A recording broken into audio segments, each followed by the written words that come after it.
Good evening everyone. Welcome to the first video on circular motion. The set of homework problems that we are doing. And for the past few days, I was not able to post some videos. And yesterday I had posted the questions on circular motion. And today I am posting the solutions for it. Hope we have already started with circular motion.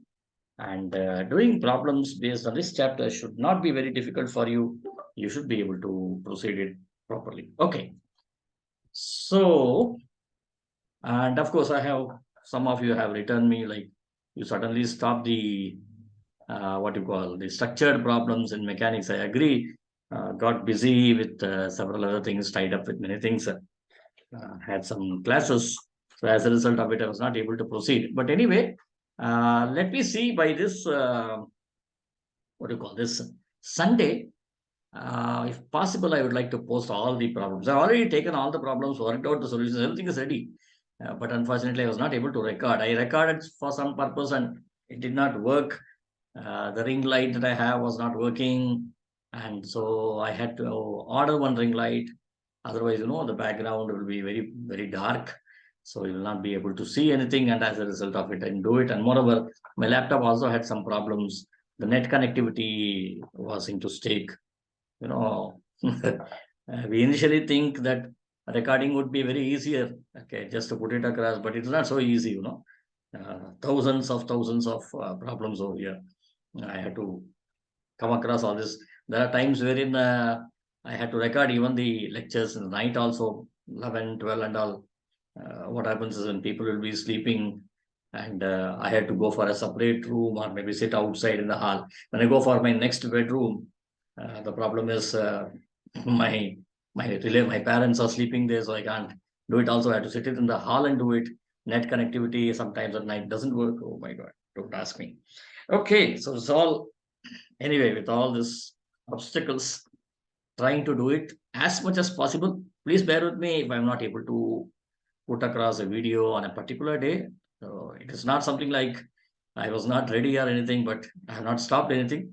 I'll continue as much as possible. Whenever there's a vacation that comes, I'll just put across some 50, 100 videos. I'll keep on doing all the videos and put it across. But until that time, okay, it all depends upon my duration, my time, how much do I get, and thus I'll be able to do only in my free time. Okay, we have wasted so much time here already. TK, now we will start with the PPT, actual PPT. Right.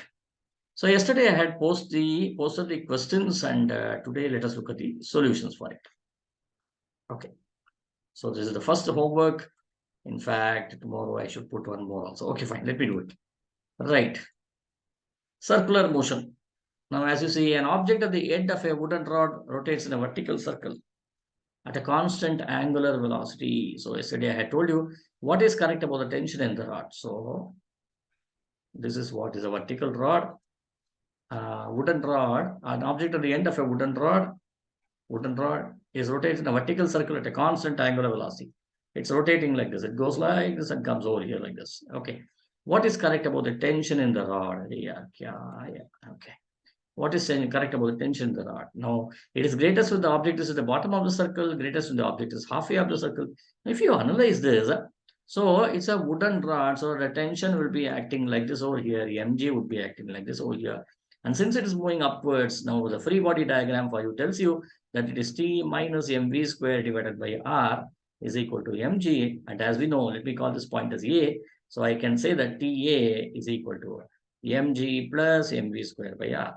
Okay, but if it goes to a different position, let us say, for example, it is now at this position. I'm just looking at both the positions.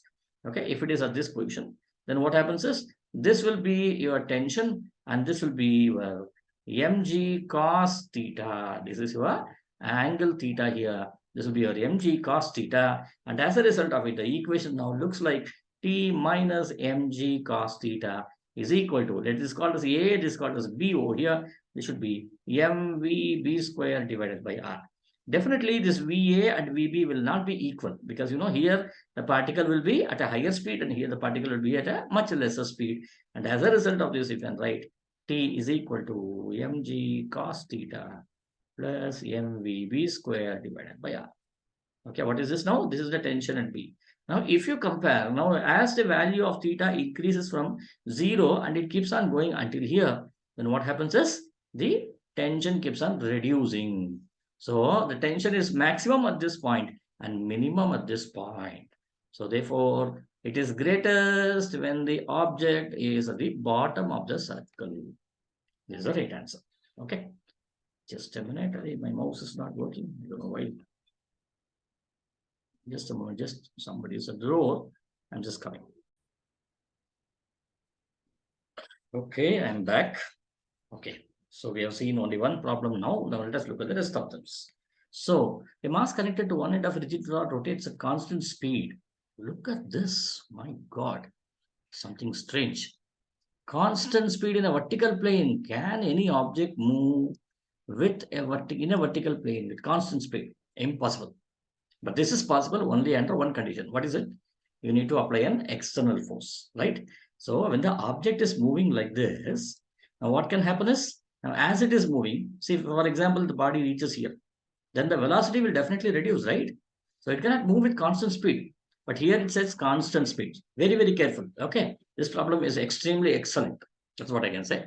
Because in the phrases itself, there's something hidden here. Okay, let me read the problem. The force exerted by the rod on the mass, I hope 99% of them would have made a mistake. Then the actual answer is something else.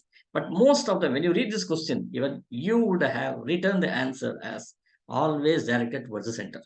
Okay, which is completely incorrect. Now, why? This is incorrect, but it is zero everywhere. No, this is incorrect. Constant in magnitude. No, it's incorrect. A minimum at the top of the circular path. This is the right one. Now, let me tell you why this one is incorrect. Forget about these two. This everyone knows it's incorrect. But most of them, what they think is when a particle is going in a circle, centripetal force should be acting towards the center. No, I agree. And the value of the centripetal force the total centripetal force will be acting at the center. That's what we know. Now let us read the problem. Mass connected to one end of a rigid rod. This is a mass connected to this rigid rod. Now what forces are acting on it? One is the tension which is acting here. Now as I already told you that there should be a force constantly acting on it. Only then it will move at a constant speed. Else its speed will definitely change. So as a result of this, there should be a force acting here. Now, when it comes here, it tries to slow down. So what happens is you are once again going to push it like this. It is like a swing. Okay. While you are swinging, there should be a constant force acting on the swing. Otherwise, what happens? It goes to a certain extent, comes down, then its speed increases. Now, when it goes upwards, speed decreases. Now, this is what happened. I also had described the same thing in the class, right? So, in a similar way, so here, if you observe, as the particle goes out, its speed should decrease. But it says the particle speed keeps on is a constant. It moves at a constant speed, which means there's an external force acting here. Now, what we do is let us consider this position. Now, at this position, there should be an external force acting here, and there should be a tension acting here. If that is the case, what are the forces acting here? One force is acting like this. One force is acting like this. The resultant force that acts over here, which the rod exerts on it. Okay, when the mass exerts on the rod, would be inclined at an angle like this. It will be acting like this. It will not be towards the center. Okay, so this is the clue which is given. Wow, such a good problem. Okay, I never thought, okay, IB can ask such kinds of problems. Good. Okay, so therefore, this is the force that is acting over here. And so if this is your action, the reaction force would be like this over here. So definitely the rod does not exert a force which is towards the center, while, okay, the rod exerts a different angular force over here. So therefore, this is incorrect. And this is the correct one here. Why is this one is the correct one? One option, one reason that you can say is, when all the three are incorrect, one of them should be correct, right? That is one reason. The other reason what you can say is, as you see, when it goes upwards, the tension keeps on reducing. And as a result of this will be a incorrect one. So D is the right answer. Okay. Next. An object of constant mass is tied to the end of a rope of length L, and is made to move in a horizontal circle. Wow, horizontal circle problem. Now, this is the radius.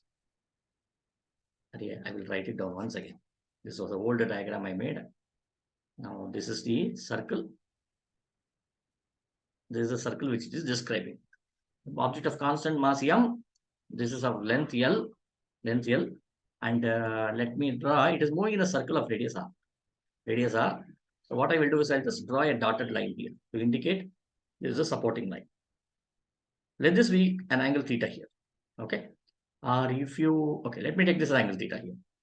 Then, and now it is now moving like this. What I do is I keep on increasing the speed. Okay. I take an object, keep on rotating like this. And as a result of it, the pendulum or the bob also now starts rotating like this. It's on rotating like this. And at one particular moment, what happens? Immediately, this breaks off. When this breaks off, this particle now moves in a tangential path.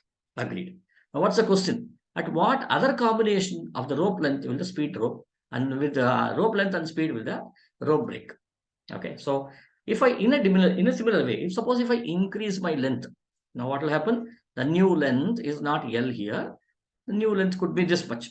Okay. So you have 4L, 2L, 2L, 4L. Definitely, length is increased. When the length is increased, obviously the circle will also increase like this. Circle's radius will also increase like this. Agreed? This will be your R2. But the question here is, what should be the velocity at which this will break? Will it be 2 times V? Because I am increasing the rope length.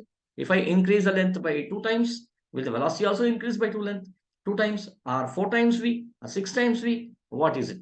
Okay, that's the question here. Good question. Now let us solve this one. So towards it, what we do is let us write down the FBD diagram here.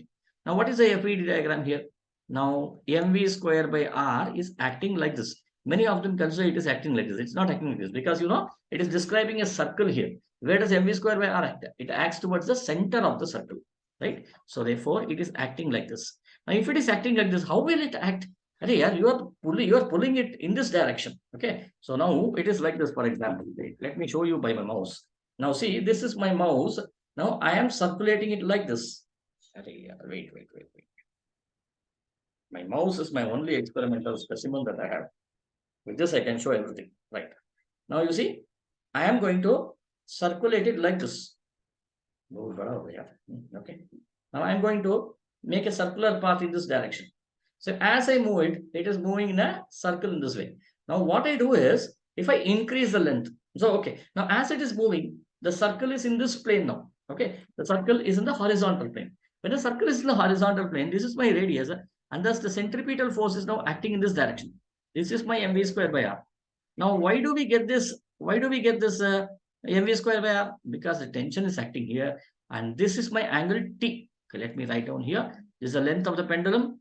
Then tension is acting here, and this is my angle theta, and this angle should be 90 minus theta. Now what I will do is I will take the component of this along this direction. What will be the component?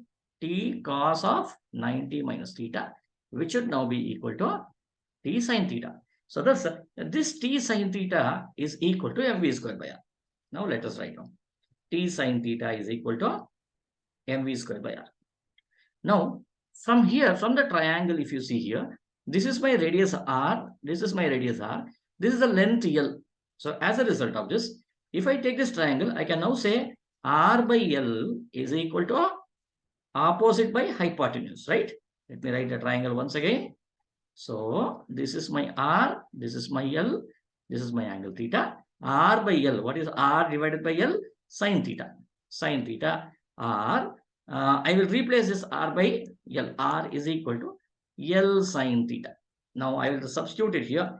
I will get this as mv square divided by L sin theta. Or I will push this sin theta also on the other side.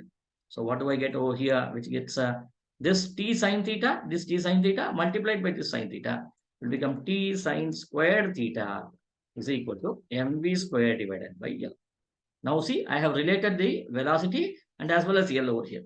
Now tension. What is tension? Tension is nothing but the string's force. Okay. Now, does the tension change with length? It does not. Okay. Because until and unless the string has a mass, the tension does not change with length. Okay. So tension does not change. Sin theta. Now you are going to rotate it with the same angle. This also will not change. Now if this has to be a constant, now m is also a constant. The pendulum's bob, which is also not changing. So what should change? If I'm now increasing the length over here, we should also increase proportionately. Are you getting the solution? Okay, if I'm increasing the length here, then we should also increase proportionately. Now let me take one by one option. If I make length to be equal to 4L, if I make it 4L, then V should be increased by 2V. So that what will happen now? It will become M into 2V the whole square divided by 4L. When I do this, now what do I get here?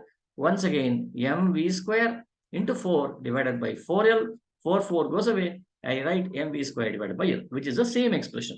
Which means that when the length is being increased by 4 times the actual length, then the velocity has to be increased by 2 times V, so that this MV square by L, which is equal to T sine square theta, will be retained. What is the interest here? You change anything here. You change the value of L, you change the value of V also correspondingly, so that the ratio here remains the same. It is the same as writing, if I write 1 by 2, and you ask me the question, hey, how should I change the value of 2? Okay, oh, if I change the numerator or denominator, the ratio should remain a constant. See, the ratio should remain a constant. Now, how do I do it? The simplest way is you multiply by the same number on both the sides. You can say 1 by 2 is equal to 2 by 4 is equal to 3 by 6 equal to 4 by 8 and so on, right? So each of this will give you the same quantity. So in a similar way, the same thing we have done here. Okay, so therefore the answer here is E. Right. Now let us move on to the next one. A small ball of weight W is attached to a string and moves in a vertical circle of radius R. Vertical circle, right? Velocity should change. What is the smallest kinetic energy of the ball at position X for the ball to maintain the circular motion with radius R? Okay, so this question is really interesting one. Okay, so now what we do is the ball is initially present here. You give some kinetic energy here. Okay, you give a push over here. Okay, you give a push over here. Let me call this push as a velocity given as Vx over here. So as a result of it, the kinetic energy given here is half mvx square. Now the question is, the particle starts from here. It keeps on going like this. Now as it keeps on going, what will happen? The velocity will now decrease. Okay, in the earlier problem, it said constant speed. But here is not told, right? Because it's in gravity. You gave only a push over here. You removed your fingers. So the velocity will now start decreasing. When it comes to this point, what will happen to the velocity? The velocity will still be there, okay, but it will be very minimal. Fine. Now the next question is, let me call this velocity to be VA over here. Now the string, when it is connected here, it has a tension here. Now as it keeps on going upwards, see, it's here, okay, it's here like this. The tension keeps on reducing. When it comes at this point, it says one more thing, see, smallest kinetic energy, okay, which means the tension can become zero. It's not necessary every time it has to become zero. Since I said smallest kinetic energy at this point, the tension at this point can become zero. The moment it can become zero, then what does it do? Because of inertia, it moves by a smaller distance here. When it comes here, once again, tension starts building, right? And then it describes a circle. Now, this is what is the theoretical data that we have. Now, let us work out the free body diagrams. The first thing is, I am providing an energy half mvx square. This should now be equal to climbing up from here to here. Now the potential energy I assume to be 0. So therefore the potential energy at this point should be mg multiplied by 2r. Why 2r? See, it is a diameter here. This is my radius r. This is my another radius r. R plus r is the total height here. It has to climb this particular total height.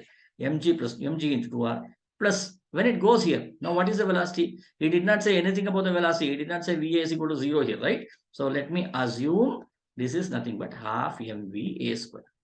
Okay. Now we need to find this VA. See, this is, I can write this as kinetic energy X itself. X is this what I need to find. But for this to find out, I need this value. Now, next what we do is, let us write the free body diagram for this. Now, what does the free body diagram say? So at this position, this is my tension, which I assume to be 0, okay, because it's minimum kinetic energy, smallest kinetic energy. And then at the same time, your mg is also acting like this. And your mv square by r is also acting like this. All the three forces are pulling it. That's why it is unable to go upwards, right? So thus you can now say T, no, don't write mv square by r, it is confusing. Okay, so you can now write T plus mg is equal to mv, what is this here? AVA square divided by r. Now, what did I say here? I said the t equal to 0 here. So therefore, putting t equal to 0, I get 0 plus mg is equal to mva square divided by r, or mva square is equal to mgr. Okay. So therefore, now I will write here. This I will expand. This will be 2. Sorry, this will be, what is mg? Weight into 2r plus half into mva square. What is mva square? Mgr. So mg into r. Or I will write this as 2wr plus mg once again is w. So this should be wr divided by 2, which should be equal to, take the LCM, which should be 5wr divided by 2. Thus the answer is D. But many of you would have attempted it and you would have got an answer equal to WR by 2, which is incorrect. Okay, I mean not WR by 2, WR you would have got it. So therefore this is incorrect. This is the way how you need to work it out. Right. Now let me move on to the next one. The center of the earth is separated from the center of the moon by a distance D. Okay, this is a very famous problem. Okay, which IB themselves made a mistake in their marking scheme. Okay, now point B, I think this is on 2017 or 18, I think. Point P lies on the center of the earth, joining the center of the earth and center of the moon. It's at some point over here. Okay, and this gravitational field strength at P is equal to 0. What is the gravitational field strength here is equal to 0? For those students who are studying HL portions in the chapter 9, I think, in fields, okay, you will be learning this particular part in theory. And this point P is sometimes called as, oh, no, I'm sorry. This is not point. Okay, sorry. Okay, so that's a different question, right? Now, so now the gravitational field strength at point P is 0. Gravitational field at point P is 0. What is the ratio of mass of the moon by mass of the earth? Now, what is gravitational field strength given? G is equal to capital G, capital M divided by R square. What is this R square? So let us say, for example, if this is the earth, then I want to find what is the gravitational field strength at this point. Then this R is the distance between the point in question and the center of the earth. This is what you got as R. So this is what I write it across like this. Now towards it. Now let us write. Now what will happen? G is a vector. Okay. So if this is a vector, now if I consider this point P, if I take a particle and put it over here, it is being pulled in this direction. It's also been pulled by the moon in this direction. So therefore, it doesn't go anywhere. It experiences zero gravity there, right? It experiences zero gravity. Now let us write down the gravitational acceleration for the particle at point P due to Earth. Let me write Gp comma E. It's not GPE, it is Gp comma E, which should now be equal to G, and M is the mass of the Earth. M divided by distance between the center of the Earth and the point P, which is x square. We have written this because it's the formula. In a similar way, now let me write out for the moon, which should be Gp comma moon, which should now be equal to G and moon. What is the mass of the moon? Small m, which should be small m divided by d minus x, the whole square, right? This distance we need. This distance is d minus x. See, d minus x, if you write x plus d minus x, you get d over here, right? That's how I got this. Okay. Now, what does it say? These two forces should be the same. Gravitational field to P is 0. So let us equate this. When I equate it, what do I get? Gm divided by x square is equal to G small m divided by d minus x, the whole square. So this G and this G goes away. What do I need now? I need mass of the moon. Small m by capital M I need. Small m by capital M is equal to d minus x the whole square divided by x square. Which is the right answer? Option A. Okay, in the marking scheme, they have used something like your option D, which is incorrect. Right. Now let us look at the next one. A satellite x of mass m orbits the Earth with a period t. So you have, this is your Earth. This is the satellite. Now it orbits with a period t. What will be the orbit? This is x. Okay, which is what? It takes t hours or t days to completely rotate. Now, what will be the orbital period of the satellite Y of mass 2m? This has a mass m. And let us take one more mass 2m. It's at this point. Occupying the same orbit as x, how much time will it rotate? Now, how do we solve this? Simple. Use Kepler's laws. What does Kepler's law tell you? Kepler's law tells you that the time period square is proportional to r cube. Or the formula here is t square equal to 4 pi square divided by gm into r cube. What is this m here? Mass of the Earth. Now, in this problem, is the mass of the Earth changing? See, 4 pi square is constant, g is constant. Is the mass of the Earth changing here? No. Now, what is changing here? This satellite has a mass m. This satellite has a mass 2m. So, as a result of it, This masses of the satellites are changing, and hence we need not worry about it. And hence the satellite's time period, if it is t here, then here also, just a minute, yeah. Okay, here also the satellite's time period for the second one is also t here, because this mass does not figure out anywhere over here. So the correct answer is B here, right? Okay, now let me move on to the next one. An object of mass m at the end of a string of length r, is moving in a vertical circle, and now at a constant angular speed omega. So it's moving in a vertical circle at a constant angular speed. Vertical circle, right? So it is moving like this. Omega. What is the tension in the string when the object is at the bottom of the circle? At this point, what is the tension? Tension is acting upwards, but it's given something in terms of omega. That is something which you need to look at. So we know we have already applied. Okay, T is acting here, mg is acting here. Since it is going upwards, I'll write T minus mg is equal to mv square divided by r. Is small r over here. Let me use small r here. T should now be equal to mg plus mv square divided by r. That's what we have. But what is being given here? V is not given. So how do I convert V to omega? We already know V is equal to r omega. Okay, so therefore let me substitute this. This should be mg plus m into r square omega square divided by r.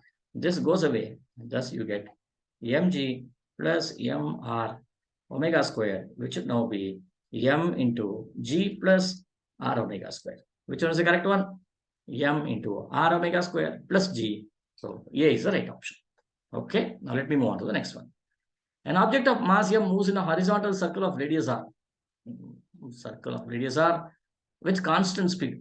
Can it move at constant speed? Definitely, because it's a horizontal circle. Good. What is the rate at which the work is done by the centripetal force? Centripetal force. Where is centripetal force acting? Acting towards the center, right? It's acting towards the center. So therefore, this is my force. Now, what is the direction of velocity? Direction of velocity is like this over here. Now, he's asking you what is the work done. How do you write work done? Work done is nothing but force dot displacement. Force dot displacement, right? Now, in other words, it should be Fs cos theta. Now, F is acting like this, V is acting like this. And we know that the direction of displacement is the direction of velocity. I had already told you people earlier in my few previous videos also. And thus, you can see, if that is the case, the angle between this F and S, okay, I said that direction of velocity is equal to direction of displacement, which means what? If the direction of velocity is like this, direction of displacement is also like this, which means now what is the angle between F vector and the S vector over here? It's nothing but 90 degrees. So I can substitute this, and thus don't worry about what is F and S here. Let it be anything. Okay, or if you want, you can substitute mv square divided by r into S. You can put it. Okay, and then cos theta should be cos 90, which should be equal to 0, right? The work done by a particle in a circular motion is always 0. Okay, remember this, right? So therefore, thus we have come to an, oh, says one more. Okay, there's a few more questions, I think, right? So now, so what is the option here? The option there was 0. Did I mark it? Yes, I have marked it, right? A particle moving in a circle completes 5 revolutions in 3 seconds. What is the frequency? I told you while I discussed this question directly. Okay, 5 revolutions divided by 3 seconds. Okay, now this is in revolutions. But what is frequency? Frequency is per second, but you need to convert this. Now, when you convert this into, when you convert it, you can, just a minute. Somebody at the door, just a minute. Let me come back. Okay, I'm back. Right, so now as I was discussing, okay, so you need to find out the frequency. Okay, so when you require the frequency here, the unit of frequency is hertz. Okay, now if it, what is hertz? Hertz is per second. So therefore, this should just be written in terms of 5 by 3 seconds. This is 5 by 3 hertz. Okay, so the answer here is B. Then, a satellite X orbits a planet with orbital radius r. A satellite Y orbits the same planet with orbital radius 2r. X and Y have the same mass. What is the ratio of centripetal acceleration of X divided by centripetal acceleration of Y? So you have a planet This is your radius R. This is my X. This is my satellite X. Satellite Y orbits the same planet, orbital radius 2R. अरे बहुत दूर से. It is going farther away and it wants to revolve. Okay. So this is my 2R. 2R. This is my Y satellite. Now he's asking, both of them have the same mass. Wow. Too much mass, it will not carry. Okay. Satellite X and Y have the same mass. What is the ratio of centripetal acceleration of X? What is centripetal acceleration of X? Which should be mv square divided by, what is this? X over here, which is R divided by mv square divided by 2R. Right? हाँ, एक minute. Yeah, just a minute here, please. Okay, fine, I'm back. Right. So you have this. Now, one question here is that what about the velocities here? Will the velocity be the same? He has not given anything about the velocity. The speed will not be the same. Okay, because he has not given here. Let me assume it's not be the same. So let me consider the velocity of x is VA here, and let me consider this as VB over here. Or maybe Vx and Vy. That will be more appropriate. Vx and Vy. So let's be Vx over here and this Vy over here. So this m remains the same. M goes away. So I will write this as Vx by Vy the whole square into 2r divided by r. R goes away. You get 2. 2 into Vx divided by Vy the whole square. Yeah, so you have only numbers. Okay, so you need to convert this Vx and Vy. How do I do it? So when a particle is moving in a radius r over here, this is what is this velocity Vx? Vx is nothing but your orbital velocity. So orbital velocity, what is the expression for orbital velocity? Vx is equal to square root of gm divided by r. I hope you remember this. So Vx square is equal to gm by r, and Vy square is equal to gm divided by 2r, because it's at a distance of 2r from here. Right? Right. Okay. So therefore, now if I write Vx square by Vy square, Vx square by Vy square, what will happen now? This will be gm by r into 2r by gm. Gm and gm goes away. So you get r and r goes away. So you get only 2 here. So let me substitute this also here. Vx square by Vy square is nothing but Vx by Vy whole square, which will be 2 multiplied by 2, which is equal to 4. Thus the answer is 4, which is D. Okay, let me move on to the next one. Oh, we have come to the end of it. Okay, I think today I have taken a long time because I had to give several breaks in between. So got busy. Thank you anyway for watching this video until the end. I hope this helped you in understanding circular motion and gravitation. And if you really like this video, do share it with your friends and help me grow this channel in future. So this will be of great help. I'm not charging anything for this. Right? Okay, thank you. Do subscribe to my channel for more updates. Thank you once again.